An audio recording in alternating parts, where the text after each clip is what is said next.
There's an island I need to tell you about. One that still haunts me at night.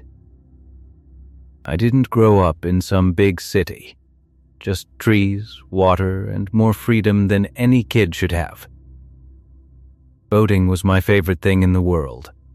I could never afford a boat myself, but my friend Trevor was lucky. His family lived right on the water. They had a decent-sized boat. Once Trevor got his license, his dad let us take it out alone. Real freedom. Back in high school, we found an island. Small, right along our usual route. Maybe the size of a big Walmart. For years, we kept going back. Again and again. Sometimes a fisherman or two. Otherwise, completely empty. It felt like our own private island. There was no dock there. Just a thin strip of shoreline, the rest cliffs and dense trees. Trevor would anchor offshore.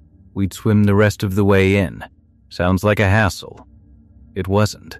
We explored every inch of it.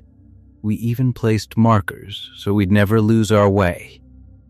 In high school, we played manhunt out there. Later, it became our party spot. But there was one thing, something I noticed over the years. There was no wildlife on that island.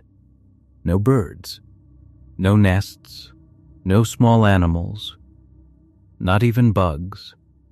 Nothing lived there. Nothing at all. Whenever we brought someone new out there, we'd tell them it was cursed, just to scare them. We made it all up. I never believed a word of it. Then came that night, a few years ago. The night I still can't explain. There were 3 of us that night, me, Trevor, and his younger brother Ollie. It was the last boat trip of the season. It was already dark when we reached the island. Something felt off. The wind had completely stopped. No sound anywhere. Just silence. We stepped onto the shore. Trevor switched on his flashlight, and there, in the sand, were footprints. Fresh ones. But they weren't human. Long, thin, tipped, like claws. Ollie laughed. Someone's messing with us. No one laughed back. We walked toward the trees. Then, suddenly a sound, coming from the ground. Like a scream, but faint. Far away, yet close. Trevor froze. His face went pale. We need to leave.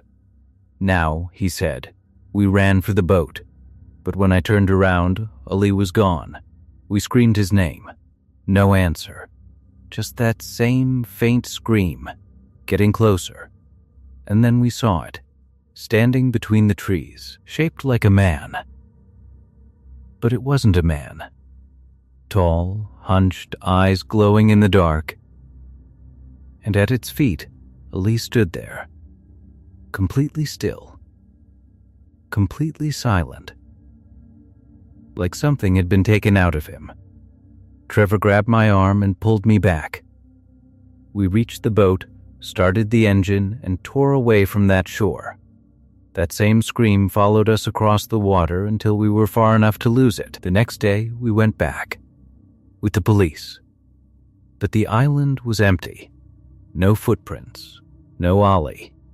Like he had never set foot there at all. Even now, when someone mentions that island, Trevor goes quiet. And I think about that night, about the thing standing in the trees. Maybe the island really was cursed. We made up a story to scare people, but maybe, without knowing it, we were telling the truth. We've never gone back. And we never will.